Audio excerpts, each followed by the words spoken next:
How many people can say I shook the hand of the guy who actually created this, you know?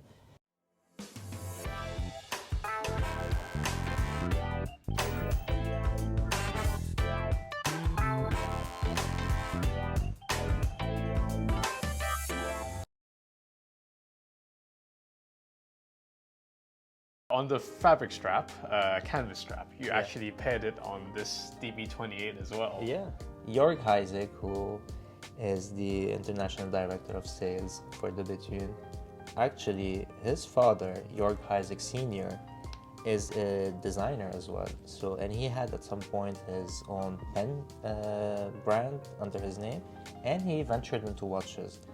And my father, who loves pen and watches, also at some point reached out to him and actually became his agent for the Middle East. And so we were distributing Jörg Heisig Sr. product in the Middle East. And so when I met Junior, I'm like, this name is very familiar. Are you by any chance related to the brand Jörg Heisig? He's like, yeah, that's my father.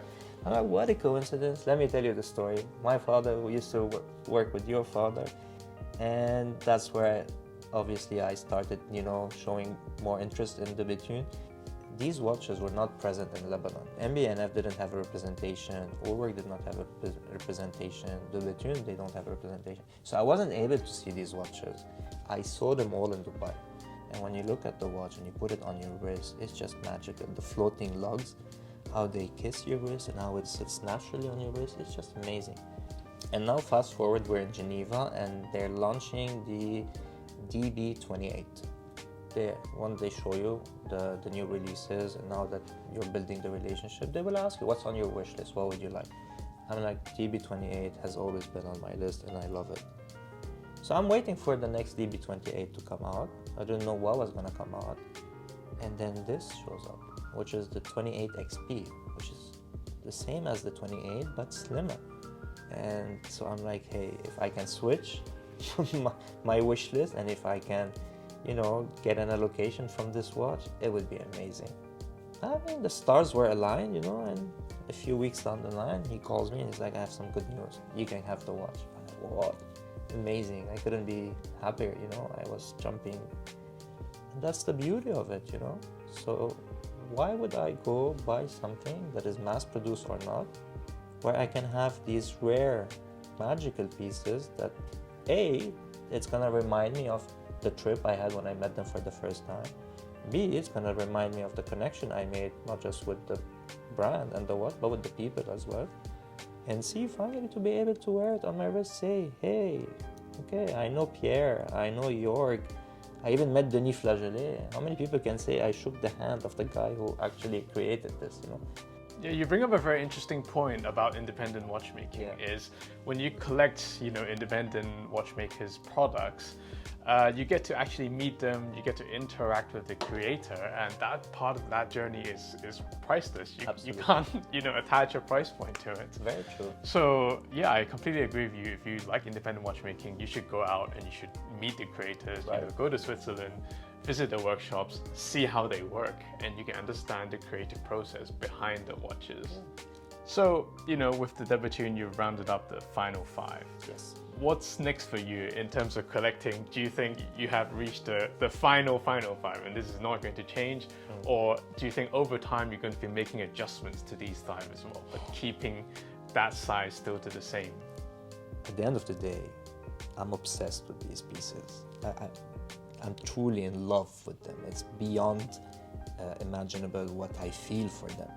So definitely maybe further down the line, I'm gonna meet someone new, I'm gonna make another connection, and I'm gonna probably, if I have the means, maybe want to buy one of the watches.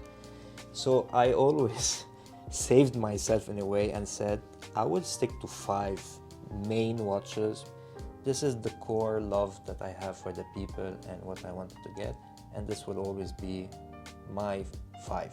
But like I said, if I find something, I will do it in one way where one has to go for another one to come in.